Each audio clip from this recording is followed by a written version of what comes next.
বিশ্বের ইতিহাস ঘাটলে বহু সভ্যতার উত্থান পতনের পরিচয় পাওয়া যাবে, তবে একমাত্র ভারতীয় সভ্যতা যা নানান প্রতিকূলতা ও ক্ষয়ক্ষতির সাথে আজও হিমালয়ের মতো দাঁড়িয়ে। যে কোনো ইতিহাসে ছাত্রছাত্রীদের মুঘলদের ইতিহাস জিজ্ঞাসা করলে তারা গড়গড় করে বলে দেবে। বাবর থেকে শুরু করে আকবর, তাদের 14 পুরুষের নাম সকলেই জানে, কিন্তু চন্দ্রগুপ্ত, অশোক, রাজা প্রতাপাদিত্য, অজিত সিং ইত্যাদি মহান রাজাদের সম্পর্কে খুব কম মানুষ জানে। এমনকি ভারতের অধিকাংশ ছাত্ররা এটা পর্যন্ত জানে না কিভাবে ভারতীয় রাজারা মুঘলদের তাড়িয়েছিল। এমনই এক মহান হিন্দু যোদ্ধা ছিলেন লাচিত বুরফুকন। তার ইতিহাস বইয়েতে পড়ানো হয় না। তার জন্ম 24শে নভেম্বর 1622 সালে। লাচিত ও অহোম রাজাদের আমাদের ইতিহাস মনে রাখেনি। ভারতীয় ইতিহাসের মধ্যযুগে ইসলামী ইতিহাস বেশি প্রচার পেয়েছে, অথচ অহোম রাজাদের কাছে বারবার পরাস্ত হয়েছে মুঘলদের পরাক্রম ও বীরত্ব। মুঘলদের 17 বার যুদ্ধে পরাজিত করেছিল হিন্দু অহোম সাম্রাজ্য, কিন্তু তার কোনো উল্লেখ নেই আমাদের ইতিহাসের পাঠ্যপুস্তকে। ভারতের ইতিহাসের বেশিরভাগ অংশই গৌরবময়, অথচ বর্তমানে ভারতের পাঠ্যপুস্তকে যা আমাদের পড়ানো হয় তার 99% দাসত্বের ইতিহাস। মুঘলদের সাথে অহোম সাম্রাজ্যের যুদ্ধগুলির মধ্যে সব থেকে বেশি উল্লেখযোগ্য ছিল সরাইঘাটের যুদ্ধ। এই যুদ্ধে মুঘলদের হাতে ছিল বিশাল সেনা। অন্যদিকে অহোম সাম্রাজ্যের সেনাপতি লাচিত বুরফুকনের নেতৃত্বে ছিল মুষ্টিমেয় সেনাবাহিনী, যাদের কাছে মুঘলদের শোচনীয়ভাবে পরাজিত হয়ে অসম ত্যাগ করতে বাধ্য হয়েছিল। অথচ সাধারণ মানুষ লাচিত বুরফুকনকে চেনা তো দূরের কথা, অনেকে তার নাম পর্যন্ত শোনেননি। লাচিত বুরফুকন, সম্পূর্ণ নাম চাও লাচিত ফুকনলোং, অহোম সাম্রাজ্যের সাহসী ও পরাক্রমী সেনাপতি। 1661 সালে বাংলার সুবেদার মীর জুমলা খান অহোম রাজত্বের রাজধানী গড়গাঁও সহ বেশ কিছুটা অংশ অধিকার করে নিয়েছিলেন। মুঘলদের সঙ্গে 1663 সালে ঘিলাঝাড়িঘাট চুক্তি করতে বাধ্য হয়েছিল অহোম রাজ জয়ধ্বজ সিংহ। চুক্তির কিছু শর্ত ভীষণ অসম্মানজনক ছিল, কিন্তু পরিস্থিতির চাপে মেনে নিতে বাধ্য হয়েছিলেন অহোম রাজ। মুঘলদের কাছে যুদ্ধে পরাজয় ও অপমানজনক চুক্তির পরে শোকে ও হতাশায় মৃত্যু ঘটেছিল অহোম রাজ জয়ধ্বজ সিংহের। মৃত্যুর আগে সিংহাসনের উত্তরাধিকারী ও তার খুড়তুতো ভাই চন্দ্রধ্বজ সিংহকে বলে গিয়েছিলেন, পারো যদি আমার মাতৃভূমির বুক থেকে এই লাঞ্ছনা সরিয়ে দিই। গর্জে উঠেছিল অহোম। শুরু হয়েছিল মুঘলদের বিরুদ্ধে যুদ্ধের প্রস্তুতি।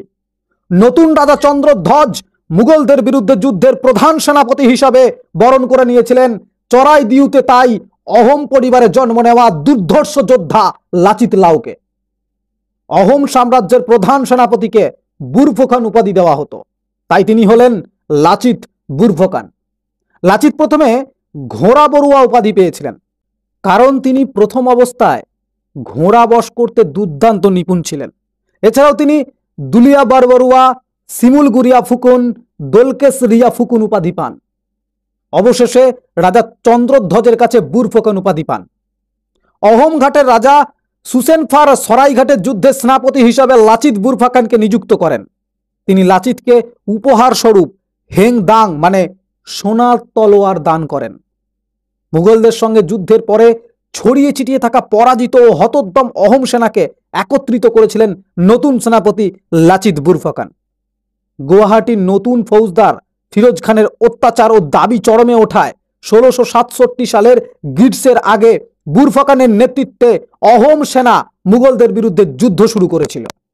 মধ্য 40-এর লাচিত বুরফুকনের কোনো ছবি পাওয়া যায় না, তবে অহোম রাজাদের সরকারি নথিপত্র বুরুঞ্জি থেকে জানা যায় লাচিত বুরফুকনের মুখমণ্ডল ছিল গোলাকার, উচ্চতা ছিল বেশ, পেশিবহুল দেহের অধিকারী ছিলেন। তার চোখের দিকে কেউ তাকাতে পারত না, এমনই ছিল তার ব্যক্তিত্ব।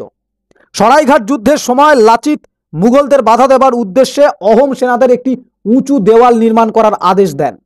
লাচিতের মামা এই দেওয়াল নির্মাণের দায়িত্বে ছিলেন। লাচিতের মামা অলস স্বভাবের জন্য নির্দিষ্ট সময়ের মধ্যে দেওয়াল নির্মাণের কাজ সম্পূর্ণ করতে পারেননি। পর্যাপ্ত সময়ে নির্মাণের কাজ অসম্পূর্ণ দেখে তিনি মামার শিরচ্ছেদ করেন। মামার শিরচ্ছেদ করার সময় লাচিত বলেছিলেন, দেশত্ব কই মোমায় ডাঙ্গর নহয়, মানে জন্মভূমির থেকে মামার স্থান বড় নয়। কালিয়াবরে ঘাঁটি স্থাপন করে লাচিতের সেনারা ব্রহ্মপুত্রে 2 তীর ধরে এগুতে শুরু করেছিল। উত্তর তীরে ছিলেন লাচিতের এক সেনাপতি ডেকা ফুকন, দক্ষিণ তীরে আক্রমণের দায়িত্বে ছিলেন নৌসালিয়া ফুকন। জলে স্থলে লড়াই করে লাচিত মুঘলদের থেকে ছিনিয়ে নিয়েছিলেন বাহবাড়ি, কাজালি, সোনাপুর, পানিখাইতি ও তিতামারা, শাহবুরুজ ও রংমহল দুর্গ। দুরন্ত গতিতে গুয়াহাটির দিকে এগিয়ে যাচ্ছিল লাচিত বোরফুকানের ফৌজ। লাচিতের মূল লক্ষ্য ছিল গুয়াহাটিতে মুঘলদের প্রাণ ভোমরা ইটাখুলি দুর্গটা দখল করা। প্রায় 2 মাস ধরে দুর্গটাকে ঘেরাও করে রেখে এক কড়া রাতে, শীতের রাতে 4 নভেম্বর এক ভয়ঙ্কর আক্রমণ হেনেছিলেন লাচিত। মুঘল সেনাদের রক্তে ভেসে গিয়েছিল ইটাখুলি দুর্গ। নভেম্বরের মাঝামাঝি পতন হয়েছিল ইটাখুলি দুর্গের। লাচিত দখল করেছিলেন গুয়াহাটি, সঙ্গে দখল করেছিলেন মুঘলদের প্রচুর অস্ত্র, অর্থ ও অন্যান্য যুদ্ধ সামগ্রী। কিছুদিন পর আবার আক্রমণ চালিয়েছিলেন মুঘলরা, কিন্তু লাচিতের বাহিনী আবার মুঘলদের আক্রমণ প্রতিহত করেছিল। বন্দী করে ফেলেছিল গুয়াহাটি মুঘল ফৌজদের ফিরোজ খানকে। সম্রাট ঔরঙ্গজেব মোগল বাহিনীর পরাজয়ের খবর পেয়ে 1667 সালের 19 ডিসেম্বর ক্রোধে উন্মত্ত হয়ে অম্বরের মির্জা রাজা রাম সিংকে পাঠিয়েছিলেন গুয়াহাটি পুনরুদ্ধারের জন্য। না হলে তিনি আদেশ দিয়েছিলেন যেন নির্বিচারে গণহত্যা চালিয়ে আসে মুঘল ফৌজ। 27 ডিসেম্বর অহোম জয়ের উদ্দেশ্যে দিল্লি থেকে এক বিশাল সেনাবাহিনী বেরিয়ে পড়ল মোগল সেনাপতি রাম সিং এর নেতৃত্বে। মুঘল সেনা রাঙামাটিতে পৌঁছে গিয়েছিল 1669 সালের ফেব্রুয়ারি মাসে। রাম সিং এর সেনাবাহিনীতে ছিল ঔরঙ্গজেবের দেওয়া 4000 সৈন্য, সম্রাটের নিজের নিয়োগ করা 1500 আহাদি সৈন্য, 500 বরকন্দাজ, 30,000 পদাতিক সৈন্য, 21 রাজপুত সেনাপতি, 18,000 ঘোড়সওয়ার, 2000 তীরন্দাজ ও 40টি রণতরী। এছাড়া মুঘল পক্ষে যোগ দিয়েছিলেন কোচবিহারের সেনাও। মুঘলটা ঘুণাক্ষরেও টের পায়নি লাচিত বুরফুকানের গোয়েন্দা বাহিনী গোপনে তাদের পিছু নিয়েছিল। সব খবর পৌঁছে যাচ্ছিল লাচিত বুরফুকানের কাছে। সেই মতো রণকৌশল সাজিয়ে রেখেছিলেন গরিলা যুদ্ধে পটু লাচিত বুরফুকান। তিনি ঠিক করেছিলেন প্রশিক্ষিত, পেশাদার ও প্রচন্ড শক্তিশালী মোগল সৈন্যদের বিরুদ্ধে লাচিত সম্মুখ সমরে যাবেন না। রাতে অতর্কিতে ঝটিকা আক্রমণ চালাবেন। যুদ্ধক্ষেত্র হিসাবে বেছে নিয়েছিলেন গুয়াহাটিকে, কারণ গুয়াহাটিকে ঘিরে আছে পাহাড়, এলাকায় প্রশস্ত ময়দান নেই।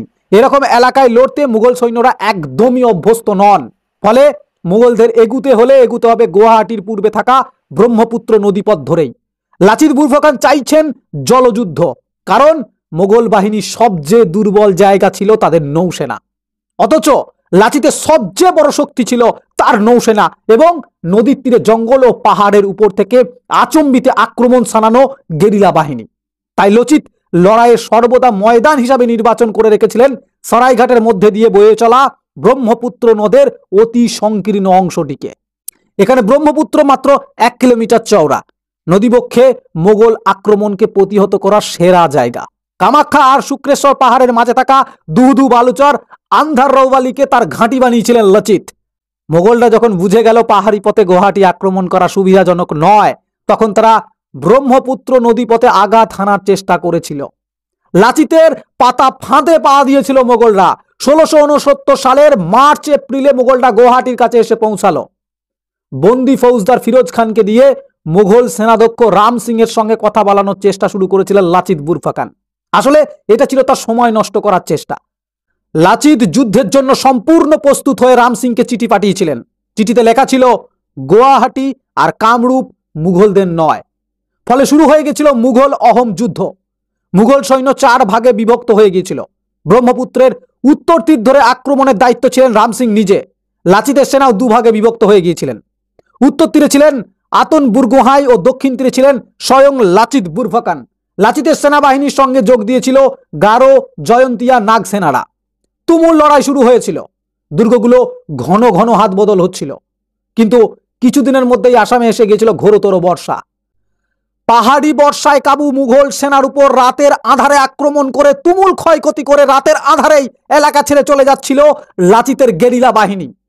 কোথা থেকে কখন এসে লাচিতের বাহিনী ঝাঁপিয়ে পড়বে এই আতঙ্কে না খাওয়া ভুলে গিয়েছিল মুঘল সেনারা।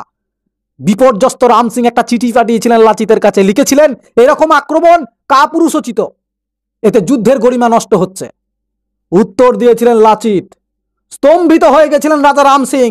চিঠিতে লেখা ছিল, ভুলে যাবেন না সিংহরা রাতেই আক্রমণ করে। তিনি অহোম সেনাদের মধ্যে ফাটল ধরাতে অহোম শিবিরে খবর পাঠালেন। লাচিতকে তিনি 1,00,000 টাকার বিনিময়ে কিনে নিয়েছেন। লাচিত বুরফখান গুয়াহাটি তুলে দেবেন রাম সিং এর হাতে।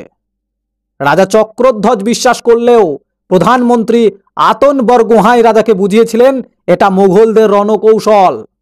লাচিত বুরফখানের মতো মহান দেশপ্রেমিক কজন হয়? ইতিমধ্যে অহোমের রাজ সিংহাসনে পালা বদল হয়েছিল। রাজ সিংহাসনে বসলেন উদয়াদিত্য সিং। 1669 শুরুতে ঔরঙ্গজেব খবর পেয়েছিলেন তার সেনাপতি রাম সিং অহোম সেনাপতি লাচিত বুরফখানকে 1 ইঞ্চিও টলাতে পারেননি। বাংলার সুবেদার শায়েস্তা খানকে ঔরঙ্গজেব বলেছিলেন রাম সিংকে আরও বাহিনী দিয়ে সাহায্য করতে। 1669 সালের 5ই আগস্ট আলাবাই পাহাড়ের কাছে উভয় পক্ষের মধ্যে হয়েছিল এক ভয়াবহ যুদ্ধ। সেই যুদ্ধে 10,000 অহোম সেনা নিহত হয়েছিল। সেই প্রথম পরাজয়ের নির্মম স্বাদ পেয়েছিলেন লাচিত বুরফখান। আলাবই যুদ্ধে জেতার জন্য ঔরঙ্গজেবের কাছ থেকে পুরস্কৃত হয়েছিলেন রাজা রাম সিং। তাই তিনি পুনরায় গুয়াহাটি দখলের চেষ্টা শুরু করেন। কারণ তার কাছে খবর ছিল লাচিত বুরফখান অসুস্থ হয়ে ইটাখুলি দুর্গের রোগশয্যায় আছেন।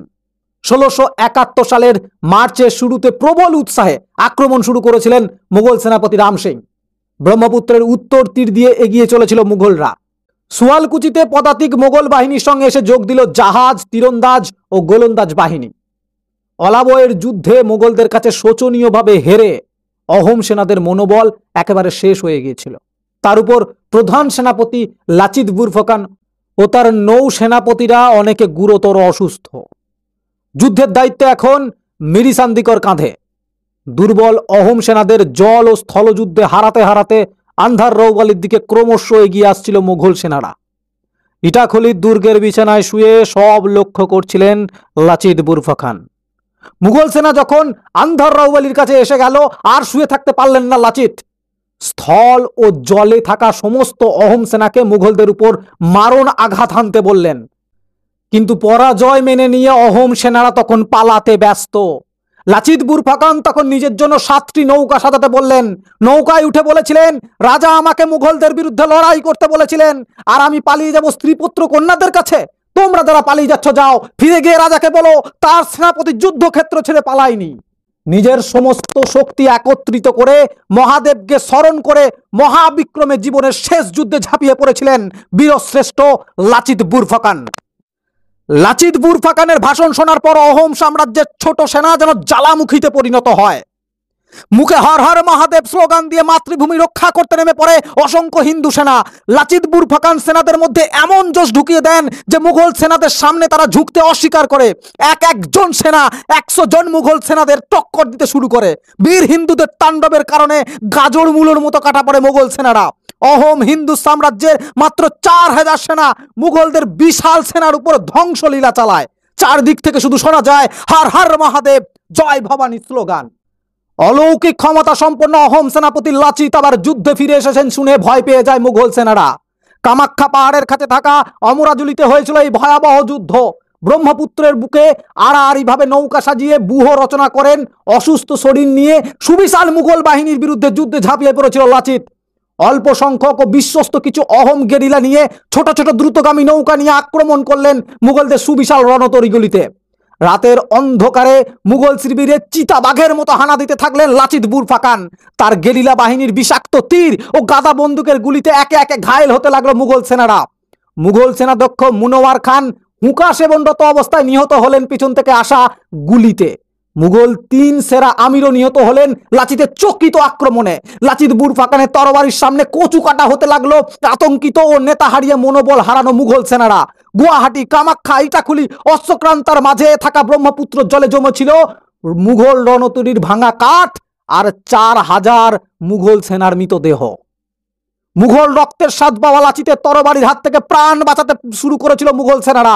পালাতে থাকা সেনাকে পিছন থেকে আঘাত করতে বারণ করেছিলেন লাচিত।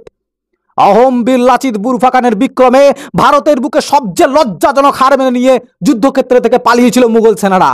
1671 সালে 7ই এপ্রিল মহাপরাক্রমশালী মুঘল সেনাবাহিনী সবচেয়ে লজ্জাজনক পরাজয়ের দায়িত্ব কলঙ্ক মাথায় নিয়ে পরাজিত মুঘল সেনাপতি রাজা রাম সিং মাথা নিচু করে অসমের রাঙামাটি ছেড়ে চলে যান। সেখান থেকে রওনা দেন দিল্লির দিকে। যাওয়ার আগে লিখে গিয়েছিলেন, রাজার গৌরব, মন্ত্রীদের গৌরব, সেনাপতিদের গৌরব, দেশের গৌরব। এমন একজন মানুষের কাছে আমরা হেরে গেলাম, আমি থাকা সত্ত্বেও। কারণ আঘাত হানার জন্য একটাও কোনো দুর্বল স্থান বা সুযোগ পেলাম না। এই যুদ্ধের কথা লিখতে গেলে একটা আস্ত বই লিখতে হয়। মুঘলরা এই হারের পর আর কোনোদিন তারা অহোম সাম্রাজ্যের দিকে ফিরেও তাকায়নি। এই যুদ্ধের তেজ, বীরত্ব, ত্যাগের কথা লিখলে পুরো একটা বই লেখা সম্ভব। সরাইঘাটের যুদ্ধের সময় লাচিতের জ্বর হয়েছিল, কিন্তু বীর লাচিত ভ্রুক্ষেপ না করে যুদ্ধ চালিয়ে গিয়েছিলেন। সরাইঘাট যুদ্ধের জয়ের কিছুদিন পর লাচিত বুরফাখানের মৃত্যু ঘটে। আমরা সেই বীরকে কি যথাযোগ্য সম্মান দিয়েছি? আমরা সেই বীরকে কি মনে রেখেছি? কিন্তু ভারতীয় সেনাবাহিনী তাকে ভোলেনি। পুনেতে একটা তার স্ট্যাচু রয়েছে, সেখানে ভারতীয় সেনাদের ট্রেনিং করানো হয়, তার যুদ্ধ কৌশল শেখানো হয়, পালন করা হয় লাচিত দিবস। আর কতকাল কতকাল পাঠ্যপুস্তকে হিন্দু সম্রাটদের গৌরব কাহিনীগুলোকে বাদ দিয়ে পড়ানো হবে বিদেশি লুণ্ঠনকারী ও সৌরাচারী শাসকদের ইতিহাস। আর লজ্জার বিষয় হলো তাদেরকে আতঙ্কবাদী না বলে মহান সম্রাট বলে ঘোষণা করা হয়। আর কতদিন কতদিন এই দাসত্বের ইতিহাস আমাদের পড়তে হবে? আমরা কি আমাদের প্রকৃত ইতিহাস জানতে পারবো না? প্রকৃত ইতিহাস কোনোদিন আমরা পাঠ্যপুস্তকে পাবো না?